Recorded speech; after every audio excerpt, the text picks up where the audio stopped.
बात शुरू होती है इसी साल की एक घटना से। चंडीगढ़ मेयर इलेक्शन के दौरान चुनाव अधिकारी अनिल मसीह के बैलेट पेपर से छेड़छाड़ का वीडियो आता है। इसके बाद हाईकोर्ट ने एक केस में हरियाणा विधानसभा से जुड़े दस्तावेज याचिकाकर्ता से मतलब चुनावों से जुड़े दस्तावेज याचिकाकर्ता से साझा करने का निर्देश दिया। इसमें सीसीटीवी फुटेज को भी नियम 93(2) के तहत माना गया था। चुनाव आयोग का कहना था कि नियम में इलेक्ट्रॉनिक रिकॉर्ड शामिल नहीं है और इसी कंफ्यूजन को दूर करने के लिए एक बदलाव हुआ है जिसे विपक्ष षड्यंत्र बता रहा है।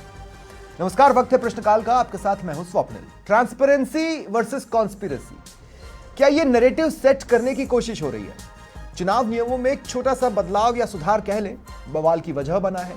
हार पर विपक्ष का ईवीएम या आयोग पर रोना जारी है, लेकिन बदलाव की टाइमिंग सवालों में तो जरूर है। ऐसे वक्त में जब आयोग की निष्पक्षता और पारदर्शिता पर सवाल उठ रहे हों, इस बदलाव ने कुछ सॉल्व तो नहीं किया, लेकिन एक नैरेटिव को न केवल जीवन दे दिया बल्कि सवालों को गहरा भी दिया। आज इसी पर चर्चा करेंगे। मेरे साथ जो गेस्ट जुड़ रहे हैं आपको इंट्रोड्यूस करवा देता हूं। मेरे साथ कांग्रेस प्रवक्ता पौरुष भारद्वाज जुड़ रहे हैं, बीजेपी प्रवक्ता एडवोकेट अशोक सिंह शेखावत हैं और राजनीतिक विश्लेषक एकलव्य सिंह मेरे साथ जुड़ रहे हैं। आप सभी का स्वागत करता हूं मैं समाचार प्लस पर। पौरुष भाई, आपसे शुरुआत करता हूं मैं। मुझे एक बात समझाइए, एग्जैक्टली क्या बदला है या क्या जोड़ा गया है? अगर आप थोड़ा सा इस पर प्रकाश डाल पाएंगे मजा आ जाएगा।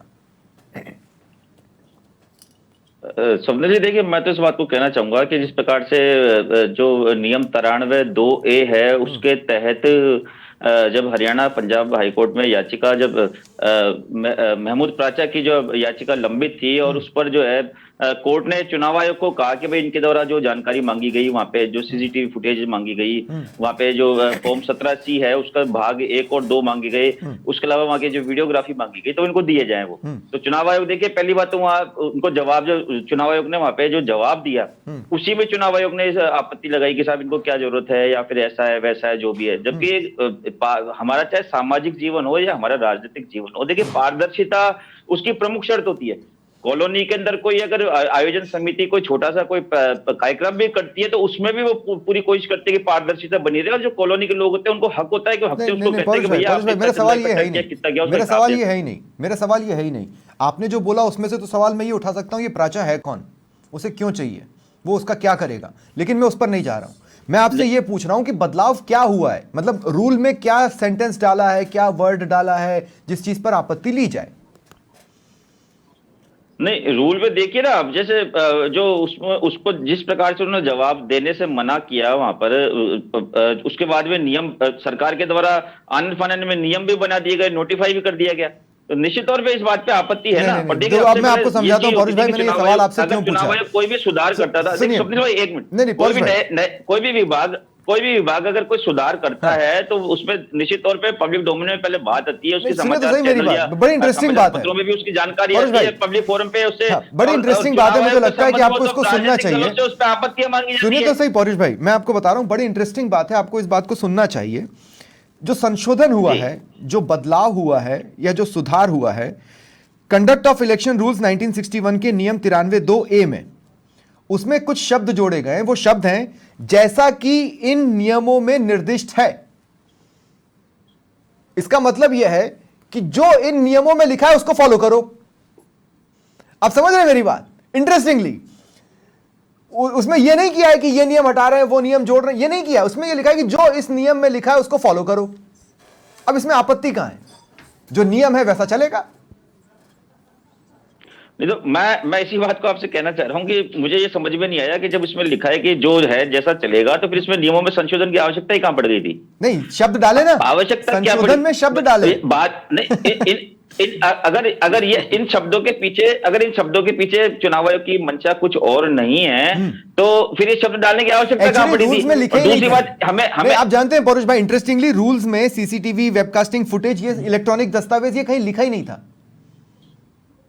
तो मैं इसी बात को कह रहा हूं ना स्वप्निल भाई कि अब जब उसकी जो पेशी आने वाली है, चुनाव आयोग को जिस प्रकार से माननीय न्यायालय के द्वारा निर्देशित किया गया है और वो चीजें एज इट इज अगर हाईकोर्ट में चुनाव आयोग प्रस्तुत कर देता है तो निश्चित तौर पे उसके बाद में देखा जाएगा। अगर आपको प्रदर्शन करना है तो आपका प्रदर्शन इस बात पे होना चाहिए कि नियमों में इन शब्दों को जोड़ो।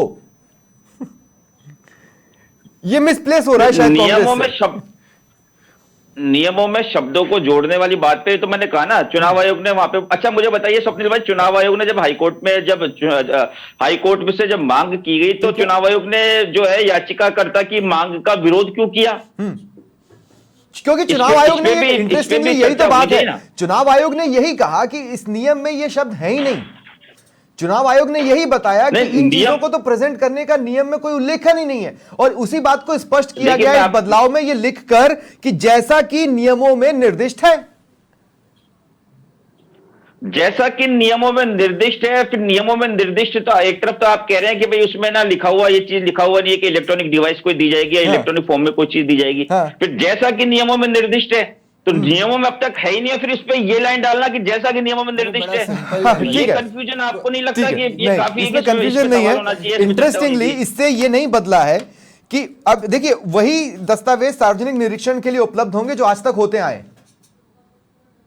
आप समझ रहे हैं मेरी बात? मैं अशोक सिंह शेखावत जी, मैं आपके पास आ रहा हूं। देखिए अब मसला क्या है, इसको सुधार में तब कहता जब आप सार्वजनिक निरीक्षण के लिए सीसीटीवी फुटेज, वेबकास्टिंग फुटेज या इलेक्ट्रॉनिक जो दस्तावेज जिनकी बात की जा रही है उसको भी पब्लिक स्क्रूटनी में शामिल कर दिया जाता तो ट्रांसपेरेंसी बढ़ती।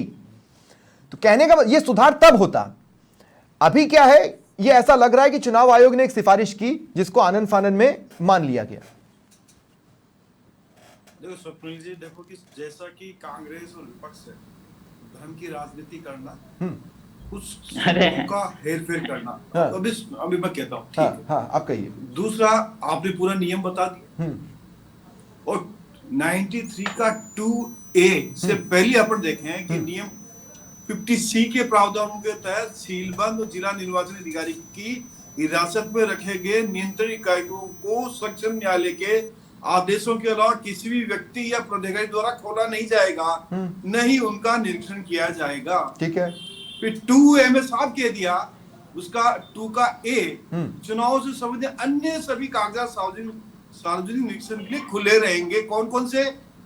कोई भी कैंडिडेट अपना निर्वाचन बढ़ता है, उसके शपथ पत्र बढ़ता है, उसका क्रिमिनल रिकॉर्ड आता है, उसका आय व्यय आता है, उसकी प्रॉपर्टी कितनी है, उसके सारा सार्वजनिक मतलब खोल के आप देख लीजिए निर्वाचन आयोग की साइट के ऊपर। इलेक्शन एजेंट से लेकर, लेकिन अशोक भाई 2 सेकंड, अशोक भाई 2 सेकंड, देखिए मैं आपसे ये कह रहा हूँ कि सुनिए तो मेरी बात सुनिए, कैंडिडेट क्रिमिनल बैकग्राउंड से आता है या नहीं आता, उस पर कितने केसेस चल रहे हैं, उस पर तो हम लाख सवाल उठा लें, कुछ बदलना जाना नहीं है, वो तो ट्रांसपेरेंट है। सवाल उठते हैं वोटिंग की प्रक्रिया पर, सवाल उठते हैं वोटिंग के दौरान की घटनाओं पर या काउंटिंग के दौरान की घटनाओं पर। क्या उसको पब्लिक स्क्रूटनी के लिए नहीं होना चाहिए ट्रांसपेरेंसी के नाम पर? मेरा सवाल यह है। देखो कि सबसे पहली बात तो यह है कि यदि जिस दिन मतदान हो रहा है, चाहे भारतीय जनता पार्टी हो या कांग्रेस हो या कोई अन्य दल हो, उनका बूथ एजेंट बैठता है। बाकायदा यदि किसी वोटर पर ऑब्जेक्शन है तो वो 2 रुपये दे करके उस पर ऑब्जेक्शन कंसेंट कर सकता है और उसको डिसाइड किया जाएगा उसी दिन और उसी समय। ये तो पहली बात है। अब ये क्या करें, जिस दिन मतदान हुआ, परिणाम आ गया, उस दिन की करें सब सीसीटीवी 52,000 के लगभग बूथ है।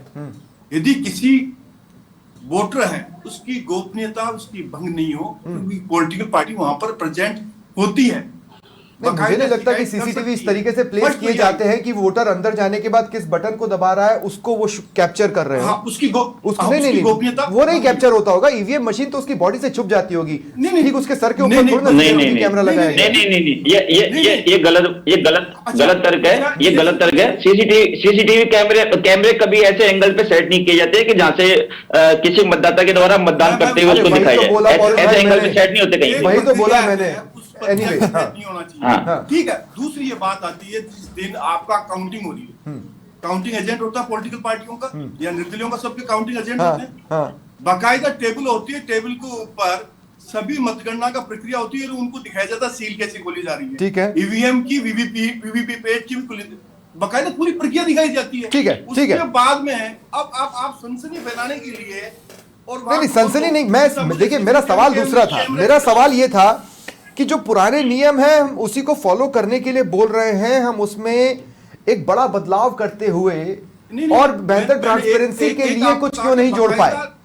मैं आऊंगा अशोक भाई, मैं आगे भी आपके पास आऊंगा। नहीं स्वप्निल भाई, इसका ये नए नियमों में जो लाइन डाली है उसका मतलब यही तो है ना कि भाई आपने सीसीटीवी का तो उसमें इसका मतलब वही है कि जो नियम आप बना के गए थे, उस नियम को फॉलो करवाओ। पहले के अनुसार चलेगा, ऐसा आप थोड़ा- सीसीटीवी पौरुष की भाई, फुटेज नहीं दे सकते। जो ये शब्द मतलब डाले हैं है उसका मतलब यह है कि कांग्रेस ने जो नियम बनाए थे उसको फॉलो करवाओ।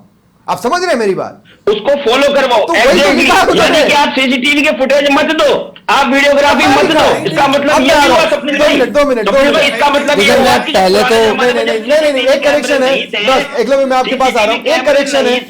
ऐसा नहीं है कि रास्ते क्लोज हुए हैं, उस जमाने के बने हुए नियम थे। ऐसा नहीं है। अरे इसमें चिल्लाने की क्या जरूरत है? पौरुष भाई, 2 मिनट रुकिए। पौरुष भाई, आदेश कोर्ट के 2 मिनट रुकिए। आपको वीडियोग्राफी पौरुष देनी है। भाई, 2 मिनट रुकिए, आप मेरी बात सुनिए, मेरी बात सुनिए। रास्ता क्लोज नहीं हुआ है, रास्ता अभी भी कोर्ट का है। कोर्ट में स्क्रूटनी के लिए ये चीज जा सकती है, बिल्कुल है। और एकलव्य, मेरा सवाल जो बेसिकली मैं पूछना चाह रहा था, मेरा सवाल ले दे के टाइमिंग पर ज्यादा है।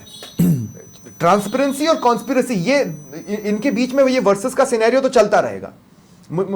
मैं उस पचड़े में नहीं जा रहा हूं। मैं ये कह रहा हूं कि इस बदलाव को आंसर्स लाने चाहिए थे, लेकिन वो सवालों को गहरा करके गए एक तरह से।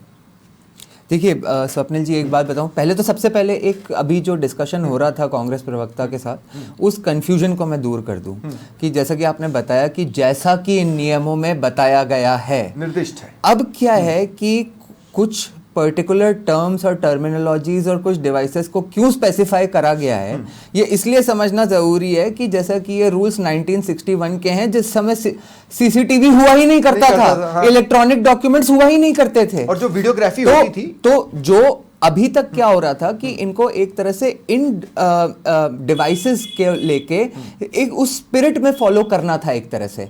और एग्जैक्टली और शायद मतलब अब just to be more specific कि ये डिवाइसेस हैं, ये इलेक्ट्रॉनिक डॉक्यूमेंट्स हैं, इसको स्पेसिफाई कर दिया गया है। दूसरी बात, जो एक बात हो रही थी ना कि ऐसे समय पे कर दिया गया तो इससे एक मतलब नैरेटिव बनाने की अवसर बन गया, या मतलब नैरेटिव जीवंत हो गया। देखिए मैं बताता हूं ये क्यों हुआ, ये क्यों हुआ और इसीलिए क्यों जरूरी है कि ऐसे कानून बने। क्या होता है कि आपने अभी रिसेंट जो हमारी सबसे बड़े चुनाव हुए हैं वो 2024 के लोकसभा चुनाव थे। अमित शाह का वीडियो, ठीक है, नहीं अमित शाह के वीडियो तो एक है ही, वो तो फैब्रिकेटेड वाली बात है, वो अपने आप में एक बड़ी चीज थी, लेकिन मैं आपको बताता हूं नैरेटिव की बात कर रहा हूं। आपको ध्यान होगा जब परिणाम आ गए तो जिन्होंने अभी प्रेस कॉन्फ्रेंस करी, जयराम रमेश जी ने उस दिन भी प्रेस कॉन्फ्रेंस करी थी और उन्होंने कहा था कि इस देश के गृह मंत्री अमित शाह ने 150 डीएम्स को फोन करके उन पे दबाव बना के मतदान और परिणाम को प्रभावित करने की कोशिश करी। तो चुनाव आयोग ने कहा कि आप तुरंत प्रभाव से हमें उसकी लिस्ट दे दो ताकि हम इसमें इंक्वायरी करें। तो उन्होंने पहले यह कहा कि मुझे 1 हफ्ते का समय चाहिए। अब तो ये साल खत्म होने को आ गया, कहां है वो लिस्ट? बताएंगे कांग्रेस प्रवक्ता? नहीं तो वो नैरेटिव ही क्रिएट किया जा रहा था ना। लेकिन coming back to the point, हाँ, मैं फिर ये कह रहा हूं कि अगर कुछ चीजों को जोड़ दिया जाता तो मैं उसको बड़ा सुधार मानता। हालांकि टिपिकलिटीज बहुत सारी पैदा हो जाती, जैसे सीसीटीवी फुटेज को एआई के जरिए फैब्रिकेट कर देना जी, हाँ, या फिर आप ये देखिए जैसे जो नक्सली एरिया है वहां पर अगर कोई वोटर वोट डालने गया, आइडेंटिटी बाय चांस रिवील हो जाती है, तो फिर वो बड़ा उसके तो वोट डालने से ही हो सकता है नक्सलियों को प्रॉब्लम हो, वो किसी के निशाने पर आ गया। तो मैं, ऐसा नहीं है कि मैं इससे सहमत नहीं हूं, मुझे ये चीज ठीक लग रही है, लेकिन जब हम बड़े सुधार की बात कर रहे हैं, जो ट्रांसपेरेंसी वाले एंगल को मजबूत कर ले जाता, वो ये होता कि किसी तरह से इनको इंडल्ज करने की, या ये डाला जा सकता है ना कि इन स्पेशल कंडीशन क्या स्पिरिट है इसलिए इसको किया गया है, ये स्पेसिफाई कर देना चाहिए था, आप ये कह रहे हैं। एग्जैक्टली, या फिर ये इन स्पेशल कंडीशंस ये किया जा सकता था, या कुछ एक एक्सेप्शन बनाया जा सकता था स्टार पॉइंट के साथ जो बनाया जाता है मुंबई। देखिए एक चीज तो मैं जो समझता हूं कि जो इलेक्शन कमीशन को स्पेसिफाई करना जो बहुत जरूरी था, जो मैं समझता हूं कि वो पहले तो ये बता देना चाहिए था कि ऐसा नहीं है कि ये सीसीटीवी फुटेज अवेलेबल ही नहीं होगा। एग्जैक्टली, अवेलेबल होगा ये वाया कोर्ट, बिल्कुल। अगर वाकई में, अगर देखिए देश में जब चुनाव हो रहा है तो हर को अवेलेबल करके एक नैरेटिव चलाने की क्या जरूरत है? प्रत्याशी को भी अवेलेबल नहीं होगा? हाँ, क्या प्रत्याशी को भी अवेलेबल नहीं होगा? नहीं, बिल्कुल होगा, कोर्ट में। एग्जैक्टली,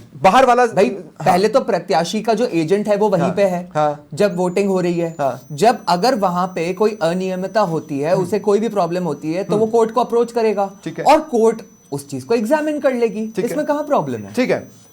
कमल कुमार टाक जी मेरे साथ जुड़ चुके हैं, समन्वयक हैं इलेक्शन वॉच के। पौरुष भाई मैं आपके पास आऊं, लेकिन उससे पहले जो इलेक्शन पर नजर रखते हैं उनसे भी बातचीत कर ली जाए। कमल भाई, ये जो सुधार कह लीजिए, बदलाव कह लीजिए, या कुछ शब्दों को जोड़ देना ताकि क्लैरिटी आ जाए, इसको जो भी कह लीजिए, इस पर आप क्या कहते हैं? देखिए, जो बात है ट्रांसपेरेंसी की, वो तो कुछ हद तक जो है वो इससे कंपेल हो रही है। ओके। और जहां तक हम ये देखें कि ये जो अभी नियम लेके आए हैं उससे लोगों को इस तरीके की सूचनाएं मिलना मुश्किल हो जाएगा, मतलब एक तरीके से रोक ही हो गई है, सिर्फ कोर्ट में ही मिल पाएगी। तो अब प्रश्न ये बनता है कि कोर्ट में जाने के लिए ये बात सही है कि कैंडिडेट फ्री है, वो कैंडिडेट किसी भी समय कोर्ट का दरवाजा खटखटा सकता है, लेकिन कोर्ट के अंदर फिर एक और भी बात है कि उसको साबित करने के लिए वो चीज उनको भी देखनी पड़ेगी, तो वो उनको मुहैया कराने के लिए व्यवस्था जो इसमें है वो बिल्कुल भी नहीं है। अब कोर्ट ही देखेगा, कोर्ट ही उसका संज्ञान लेगा। तो यहाँ पर जो प्रश्न है वो ये है कि एक तरीके से जो हम कहते हैं ना पब्लिक वॉच, वो कहाँ है? एक तरीके से पीपल्स वॉच जो है वो भी होनी चाहिए। अगर कोई है तो नो डाउट ये बात सही है कि अभी एआई के जमाने के लेकिन अंदर कमल भाई, पब्लिक वॉच और पब्लिक स्क्रूटनी में अंतर होता है। एग्जैक्टली। हाँ, ये बात तो सही है। पब्लिक स्क्रूटनी नहीं कर सकती है, स्क्रूटनी करने के लिए तो जो अथॉरिटीज हैं वही करेगी, लेकिन पब्लिक वॉच तो है ना। अगर पब्लिक वॉच है तो वो कम से कम उन चीजों को एक तरीके से उठा सकती है, ला सकती है, ये एक संभावना रहती है। अब ये बात सही है कि ट्रांसपेरेंसी के अंदर हम ये कहते हैं कि ये दो धुरी तलवार है, ये दोनों तरफ एक तरीके से काम कर सकती है। उसको कोई फैब्रिकेट करके उसको गलत भी कर सकता है, कोई नैरेटिव भी बना सकता है, विच इज पॉसिबल। पर इस आधार पर हम सूचनाओं को छुपाने का काम तो नहीं कर सकते ना। हाँ। अब सूचनाओं को अगर छुपा के रखेंगे या कब्जे में रखेंगे तो फिर वो फिर सब पे लागू होती जाएगी। और दूसरी बात ये राइट टू इंफॉर्मेशन वाली बात नहीं है कमल भाई, ये उससे ज्यादा आगे बढ़ने वाली बात है। आपने जब खुद कहा कि वो दोधारी तलवार होगी, तो वो दोधारी तलवार हर कंडीशन के लिए होगी। हाँ, ये बात सही है, इसीलिए मैंने कहा, लेकिन उसके बावजूद भी हम इस सिस्टम को इस तरीके से और बेहतर करने के लिए व्यवस्थाएं बना सकते हैं। अभी एक तरीके से बिल्कुल ना करना वो नए एक तरीके से ये कह सकती है कि एक तरीके से संविधान के अंदर मिली हुई स्वतंत्रता को कम करना या काट छाट करने जैसी व्यवस्था हो जाएगी। तो हम क्या उस तरफ बढ़ना चाह रहे हैं? जहां तक रही बात कि हमें स्वतंत्र रूप से चीजों को देखने का एक मौका मिलना चाहिए, और विशेष करके चुनाव जैसे माहौल, ठीक है, चुनाव जैसे माहौल में ये बहुत ज्यादा लोगों को इसकी आवश्यकता रहती है। कोई अगर मान लीजिए फेक कर भी देगा, आई मीन टू से कि अगर मान लीजिए चुनाव के बाद ये डेटा मिलता है और उसको डिस्क्लोज करके उसने फेक भी कर दिया, परंतु ये बात है कि वो फेक करने के बाद वो उसका कुछ हासिल नहीं कर सकता, क्योंकि चुनाव भी हो चुके हैं। अब असली जांच कोर्ट करेगा, जो असली उसका वीडियो है वो कोर्ट देख के और उसके अंदर संज्ञान लेगा, निर्णय लेगा। तो मुझे लगता है उसके बाद इतनी मुश्किल नहीं आएगी अगर मान लीजिए बाद में कोई वीडियो दिक्कतें तो फिर भी रहेंगी, अलग तरह की रहेंगी, लेकिन दिक्कतें रहेंगी। ये जो कुछ बातें थी फैब्रिकेटेड वाली, मैं बस इतना ही कह रहा हूँ, फैब्रिकेटेड वाली बातें ये कि ये इसका दो-धारी तलवार के तहत उसका मिसयूज ना हो जाए। ठीक है, तो मिसयूज तो बाद में तो हो ही नहीं सकता ना, पहले हो सकता है। ठीक है, अशोक सिंह जी मैं आपके पास आ रहा हूँ। देखिए अशोक सिंह जी, मेरी बात को समझिएगा। मैं ये कह रहा हूं कि हमने ट्रांसपेरेंसी को एनफोर्स कराने के लिए एक भी लाइन नहीं डाली है, जो कि मैं अभी थोड़ी देर पहले कह रहा था, अंडर स्पेशल कंडीशंस वाली या कुछ भी। हम ये कह रहे हैं कि पब्लिक का काम सिर्फ ये है कि अपना सोचे, आए और वोट डाल के चले जाए, दैट्स इट। उसके बाद उसका इस लोकतंत्र में, इस डेमोक्रेसी में कहीं कोई वैल्यू नहीं है, उसकी प्रेजेंस का कोई मतलब नहीं है, या उसकी नजर रखने की उसको जरूरत ही नहीं है। जो हम कर रहे हैं वो राइट है। कहीं इस बात को तो नहीं ये सुधार या बदलाव, आप जो भी कहना चाहें, वो एनफोर्स कर रहा हो, कहीं ऐसा तो नहीं है? स्वप्निल जी देखो कि सबसे आपने सही उस बातें कही है, उस बातों में ये देखिए निर्वाचन आयोग को आज का तो बना हुआ है नहीं, और निर्वाचन आयोग नियमों से चलेगा। यदि किसी भी, मैं जो आपको कहा कि चुनाव से संबंधित बूथ में यदि बोर्ड पड़ रहा है, कोई शिकायत करे, कोई भी बूथ एजेंट कर सकता है, उसके अलावा कोई दूसरा व्यक्ति भी कर सकता है। और उनको ये लगता है तो वो कोर्ट के दरवाजे में जा सकता है, कोर्ट के सामने प्रूफ तो आपको देना ही पड़ेगा, प्रीलिमिनरी स्टेज के ऊपर, तो कोर्ट उसके अंदर वो मंगवा सकती है। ये लोकतंत्र के अंदर एक कोर्ट की व्यवस्था दी है, क्योंकि यदि हम हर चीज को पब्लिक डोमेन में हम देने लग जाएंगे, जैसे राजस्थान में 52,000 बूथ है, 52,000 बूथों का आप सीसीटीवी कैमरा दोगे आप, पर हर जगह कोई मांगेगा भी तो नहीं ना, इसलिए मैं कह रहा हूं कि अंदर स्पेशल कंडीशंस जरूरी नहीं होता कि हर जगह से कोई मांगने लगेगा। नहीं मांगना भी नहीं है, दूसरी बात हर जगह पर लगे हुए भी नहीं है। नहीं, कोर्ट का प्रोविजन है। दूसरा, रैली है, सभा है, और एक ही बार तो होगा, आप तो वन नेशन वन इलेक्शन पर जा ही रहे ना, साल भर थोड़ा नहीं चलेगा। सभा है, कोई प्रचार प्रसार कोई राजनीतिक पार्टियां कर रही है, उनकी बकायदा वीडियो रिकॉर्डिंग होती है, और उस वीडियो रिकॉर्डिंग के अंदर मीडिया भी रहती है, और बकायदा एक प्रशासनिक रूप से चुनाव। दादा वहां का पार्टी नहीं, आप जो बोल रहे हो अशोक जी, जो आप बोल रहे हैं कि चुनाव के दौरान प्रचार की प्रक्रिया, वो संबंध, उससे तो संबंध है ही नहीं ना। मतलब तो न्यायालय में तो आदमी ये थोड़ा कहने के जाएगा कि साहब उसने प्रचार में ये कर दिया, उसने प्रचार में ये नहीं किया। 2 मिनट में आ रहा हूं, मेरे पास एक डाउट तो चुनाव के चलते रहने के दौरान वाली प्रक्रिया पर है ना। ठीक है, चीज को आप क्यों छुपाना चाहते हो? दूसरी बात देखिए, 1 मिनट, अच्छा ठीक है, बहुत इंपॉर्टेंट बात बोलने जा रहा हूँ। हाँ बोलिए। मैं आपसे एक बात कह रहा हूँ कि जब ऐसी तो शिकायत करो ना, कौन मना करता है? हाँ ठीक है। अरे तो शिकायत अशोक भाई 2 मिनट सुन लेते हैं ना कि कांग्रेस की आपत्ति क्या है। दरअसल मेरे लिए इतना इंटरेस्टिंग हो गया है कि कांग्रेस कहना क्या चाह रही है उसको समझना। 1961 के अनुसार जो चला रहा है वही चलेगा। परुष भाई, आपने तो ये कहा कि 1961 के अनुसार जो चला रहा है वही चलेगा, तो आप तो उसके फॉर्म में इलेक्ट्रॉनिक डिवाइस को लाने नहीं चाह रहे। और दूसरी बात देखिए भाई, हाँ बोलिए फिर मेरा सवाल लीजिएगा परुष भाई। सबसे बड़ी बात सुनिए, मैं आपको बोलने दे रहा हूँ, फिर आप मेरा सवाल डायरेक्ट लीजिएगा। एक मिनट मैं अशोक भाई 2 मिनट रुकिए, सुनिए। हाँ स्वप्निल भाई, हाँ बोलिए परुष भाई बोलिए। मैं इस बात को कह रहा हूं आपसे कि जब चुनाव आयोग चुनाव लड़ने वाले व्यक्तियों से उसकी सारी जानकारी मांग रहा है कि भाई आप पे कब मुकदमा लगा, आपके पास कितनी प्रॉपर्टी है, आपके पास कितने शेयर है, म्यूचुअल फंड में आपका कितना इन्वेस्टमेंट है, आपकी जेब में आखिरी वाला 1 रुपए का सिक्का भी पड़ा हुआ है, उसकी भी जानकारी हमें दो। और एक तरफ चुनाव आयोग उसके फैमिली मेंबर्स तक की जानकारी मांग रहा है, यहां तक कि किसी कोई धार्मिक आस्था से, अंधविश्वास से किसी व्यक्ति ने अगर अपने हाथ पे या गले में सोने चांदी का ताबीज बना के डाल रखा है ना, तो उसकी भी आपको जानकारी देनी पड़ेगी, नहीं तो आपका बाद में निर्वाचन कैंसिल हो जाएगा।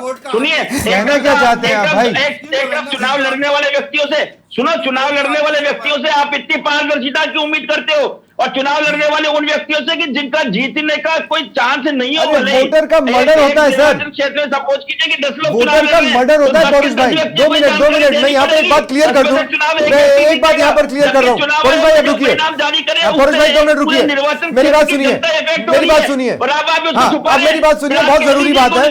छत्तीसगढ़ में मैंने बहुत लंबा जर्नलिज्म किया है, सुनिए मेरी बात, सुनिए परुष भाई 2 मिनट मेरी बात सुनिए। सवाल लेने से पहले इंटरेस्टिंग पॉइंट है वो मैं बोलना चाहता हूं। छत्तीसगढ़ में मैंने बहुत लंबे समय तक जर्नलिज्म किया है, वहां पे एक वोटर जो नक्सली एरियाज में वोट डालने जाता है ना, उसकी जान पर खतरा रहता है। इस तरह के फुटेजेस, इस तरह के इलेक्ट्रॉनिक प्रूफ्स अगर किसी के हाथ में पहुंच गए तो आप जानते नहीं है वहां पर क्या हो सकता है। परुष भाई ये तो हुआ पॉइंट नंबर 1। अब मेरा सवाल लीजिए जो मैं आपसे बोल रहा था। आप जानते हैं कांग्रेस की हरियाणा इलेक्शंस में सबसे बड़ी चूक क्या थी? सबसे बड़ी चूक ये थी कि जो एजेंट आप लोगों ने लगाए थे वो समय से पहले ही निकल लिए। आप समझ रहे हैं मेरी बात? तो ये तो आपकी सीरियसनेस है, आप पता क्या लगाओगे? मैं आपसे इस बात को कह रहा हूं कि आज हमारी डिबेट जिस टॉपिक पर है उस टॉपिक के संबंध में हम बात करें। देखिए ये तो एक ये तो सुनिए, मैं निवेदन करूं कि कोई व्यक्ति कोर्ट में जा रहा है तो आप साथ में ये भी नियम बना सकते हैं ना कि भाई ये जो फुटेज दी जाएगी इसको व्यक्ति सार्वजनिक नहीं करेगा। आप उस पर ये पाबंदी लगा सकते हैं, उसके सार्वजनिक करने पे उसके खिलाफ दंडात्मक कार्रवाई होगी। एक लाइन आप ये भी डाल सकते थे, आपने तो क्या हाथ ही काट दिए। चुनाव आयोग अगर ये कह रहा है 1961 में, 1961 के नियम में अगर इलेक्ट्रॉनिक डिवाइस नहीं थी, वैसे ये अंग्रेजों के समय का कानून नहीं था। जरूरत तो आज पड़ गई ना, ठीक है, ये स्थितियां तो आज बन रही है। किसी गांव में 396 वोटर होते हैं। बस 2 मिनट रोक रहा हूं परुष भाई, अब आपको रुकना पड़ेगा, आपकी बात आ गई। आप इस बात का तो जवाब दो अशोक जी। जिस गांव में देखिए क्या है स्वप्निल जी, सबसे पहले तो वो बात जो आपने कमल कुमार टाक, अरे पौरुष भाई रुकिए ना भाई, चुनाव आयोग से दिलवा दो इस बात का पौरुष जवाब भाई दो। आराम से बात करते हैं ना, पौरुष भाई रुकिए आराम प्लीज, से 2 मिनट बात कर रहे हैं अपन रुकिए। सब। सबसे पहले तो एकलव्य, कमल कुमार टाक जब बोल रहे थे आपको उनके किसी पॉइंट पर कोई कमेंट करना था, पहले उस पर नहीं मतलब ओवरऑल आई थिंक उसी पॉइंट पे डिस्कशन चल भी रहा है हमारा। मैं कहना चाहता हूँ कि जितनी भी हमने बातें करी स्वप्निल जी, देखिए कोई भी कानून बनाया क्यों जाता है, कानून इसलिए बनाया जाता है कि उसमें एक जूरिस्प्रूडेंस की बात होती है, principle of natural justice apply करता है, रक्षा करें, ठीक है। तो अब इसमें क्या है कि यहाँ तक तो ठीक है भाई, कोई भी इलेक्शन लड़ता है तो अगर कुछ गड़बड़ होती है तो वो जो कैंडिडेट्स हैं उन्हीं में से तो कोई अग्रीव्ड पार्टी होगा ना, तो उन सारे कैंडिडेट्स को तो अवसर दिया गया है कि वो अपना बूथ एजेंट वहां पे रखे। सीसीटीवी क्या, वो तो नेकेड आई से भी देख सकता है। सीसीटीवी वहां पे इसलिए लगे हुए हैं ताकि वो सबूत के तौर पे वोटिंग नहीं देख सकता है। नहीं नेकेड आई से तो वो काउंटिंग देख सकता है। तो सर नेकेड आई से तो वो सीसीटीवी भी वोटिंग नहीं देख सकता ना। तो ठीक है, अब मेरे कहने का आशय बड़ा स्पष्ट है स्वप्निल जी कि जो अग्रीव्ड पार्टी है उनको अवसर दिया गया है वहां पे रहने के लिए, अपने आदमी को वहां पे प्रेजेंट रखने के लिए, परंतु आप मुझे बताइए कि इस वीडियो को, इस फुटेज को जॉर्ज सोरोस को उपलब्ध करवाने की क्या जरूरत है कि वो इस पे, अरे भाई जॉर्ज सोरोस का नागरिक नहीं, लेकिन कोई भी निकाल के उसको दे सकता है ना। वो भारत का नागरिक नहीं तो भारत का कोई भी नागरिक निकाल के उसको दे सकता है ना, नहीं दे सकता क्या? When it is available to everybody तो कोई भी उसको डाउनलोड करके और किसी को भी दे सकता है। 2 सेकंड, फिर इसमें तो फिर पौरुष भारद्वाज जो कह रहे हैं, बाद में क्या ही कर लोगे आप, बाद में ही तो नैरेटिव बनता है ना सर। मैं ये कह रहा हूँ फिर पौरुष भारद्वाज का ये कहना कहाँ गलत है कि आप जिसको भी वीडियो अरे भाई प्रोवाइड कराएं, आपकी चोरी पकड़ी जाएगी, मेन बात ये है। 2 मिनट रुकिए पौरुष भाई, अरे मैं आप ही का बोला पॉइंट बोल रहा हूँ भाई। तो जब सीसीटीवी नहीं होते थे तो आप चोरी कर रहे थे क्या? 2 मिनट एकलव्य, फिर ये पॉइंट कि पब्लिक को दो और उसको बोलो कि तुम इसे एक्स्ट्रा पब्लिक मत करना, वहां से तुम्हारी जिम्मेदारी है। नहीं उसका तो फिर कोई पॉइंट ही नहीं हुआ सर। फिर ये प्राचा ये जिम्मेदारी लेगा ना, ये प्राचा जिसका नाम पौरुष भारद्वाज ने लिया, ये प्राचा ये जिम्मेदारी लेगा कि ये प्राचा से किसी और को XYZ ननकू वनकू किसी को ना जाए। तो एवरीबडी हु हैज डाउनलोडेड सरकार जाके उसको मॉनिटर करे कि ये कहीं और तो नहीं दे रहा, और दे ही दिया तो जैसा कि आपने नक्सली एरियाज के बारे में बताया, और वहां पे इस कारण से अगर किसी का मर्डर होता है तो क्या उस पर मर्डर का मुकदमा चलना चाहिए? अगर कोई व्यक्ति सार्वजनिक रूप से ले लेता है तो उसके खिलाफ नहीं मैं बताऊं इसका एक सोल्यूशन भी बताऊं, सोल्यूशन है, नहीं मैं आपको इसको एक छोटा सा सोल्यूशन भी बताऊं। ट्रांसपेरेंसी का नहीं मतलब कि भाई ये सब काम जल्दी हो, अगर यही बात आती है ना कि कोर्ट में चला जाएगा तो कोर्ट में तो वेट करना पड़ता है, समय लगता है, तो आप इलेक्शन रिलेटेड मैटर्स के लिए स्पेशल कोर्ट्स बना दो। क्या सीबीआई के लिए स्पेशल कोर्ट्स नहीं होती, दूसरी चीजों के लिए नहीं होती, तो इलेक्शन रिलेटेड मैटर्स के लिए भी स्पेशल कोर्ट्स हो सकती है। मुझे लगता है अशोक सिंह जी सुन रहे होंगे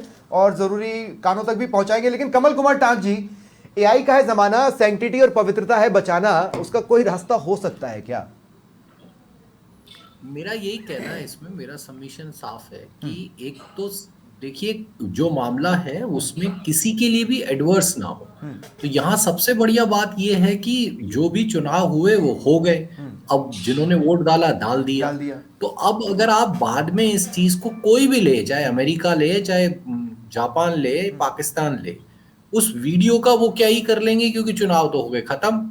अब जब मान लीजिए इसके इस आधार पर कोई फेक बना ले, कुछ भी कर दे, मैं खत्म कर रहा हूँ, फेक बना ले, कुछ भी कर ले, तो वो तो कोर्ट में जाएगा, कोर्ट में जाते फॉरेन कंट्रीज के पास वीडियोस जाता है, पूरा पर्पस ही तो वही है, उसका कुछ भी कर लेगा तो उसका सोशल इंपैक्ट तो होगा ना, जरूरी थोड़ा कहाँ होगा? कुछ भी क्या कर लेगा स्वप्निल भाई, कुछ भी क्या कर लेगा? अरे आप वो 150 डीएम्स की लिस्ट तो दे दो पारुष भाई वो 150 डीएम की लिस्ट तो दे दो जिनका अमित शाह ने इन्फ्लुएंस करा था, उनकी लिस्ट तो दे दो। अरे एक मिनट आप बताओ ना वो क्या हुआ 150 डीएम की लिस्ट का? सवाल ले लेता हूं। जनता को चुनने की पावर जनता के पास है, लेकिन उसका निर्वाचन रद्द करने की पावर तो कोर्ट के पास में है ना, जनता के पास होना है पावर उसको निर्वाचन। अरे वो जनता के सेवक नहीं, अमित शाह के जो नौकर थे 150 डीएम, उनकी लिस्ट कहाँ है? बताओ ना भाई साहब, 8 महीने हो गए। अरे उसकी लिस्ट तो आ जाएगी। अरे कब आएगी? उनकी लिस्ट तो आ जाएगी। स्पेक्ट्रम पे जो घोटाले झूठ पे झूठ इसलिए ऐसे कानून चाहिए। सरकार बन गई, देश के साथ कितना बड़ा मजाक हुआ ये मुझे बताओ आप। रुक जाइए, हाँ कमल दूजी घोटाले का क्या हुआ, कोल घोटाले का क्या हुआ?